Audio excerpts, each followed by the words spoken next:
কি খবর তোমার? আলহামদুলিল্লাহ ভালো। তোমার? এই তো ভালো। কি করো? কাজ করি। ও, পরে কথা বলি। কেন রাতুলের সাথে কথা বলবা? মানে কি বলতে চাচ্ছ?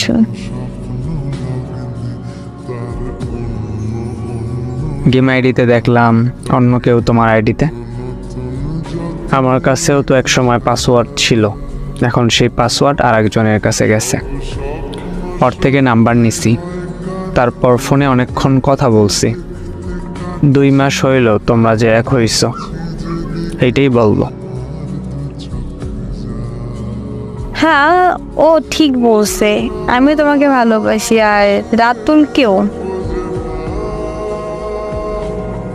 মানে কি এইসবের? তোমাকে ছাড়তে পারবো না, আর ওকেও ছাড়তে পারবো না।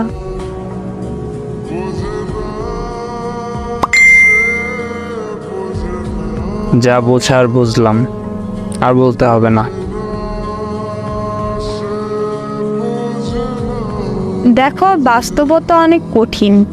তোমাকে আমার বাসা থেকে মানবে না, কারণ তুমি হিন্দু। আগেই তো জানতাম আমি যে হিন্দু, তখন এগুলো মনে হয় নাই যে ফ্যামিলি মানবে না। এইটার উত্তর আমার কাছে নেই। একটা কথা বলি, যে ভালোর জন্য আমাকে ছেড়ে গেছো, সেই ভালো নিয়ে তুমি থাকো।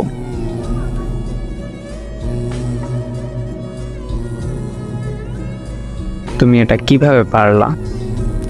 আমি চেয়েছিলাম তোমার সাথে সারা জীবন থাকতে, কিন্তু সে ভাগ্য আমার হলো না। আচ্ছা, আর কোনো কথা বলতে চাচ্ছি না, ভালো থেকো। আর হ্যাঁ, যাকে পেয়েছো তাকে কখনো কষ্ট দিও না। তোমার প্রতিদিনের অবহেলা আমি সহ্য করলেও সে সহ্য করতে পারবে না। আর কিছু বলতে চাচ্ছি না। আল্লাহ হাফেজ, ভালো থেকো।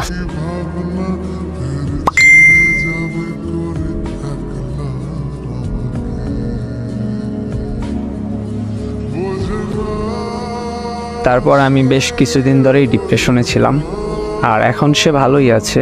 আমিও আমার লাইফটা গুছিয়ে নিচ্ছি।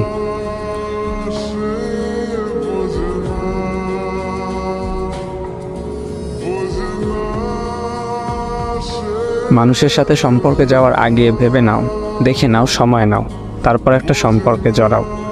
আর আমার মতে এইসব সম্পর্কে না জড়ানোটাই ভালো, একসাথে বিয়ে করে ফেলো।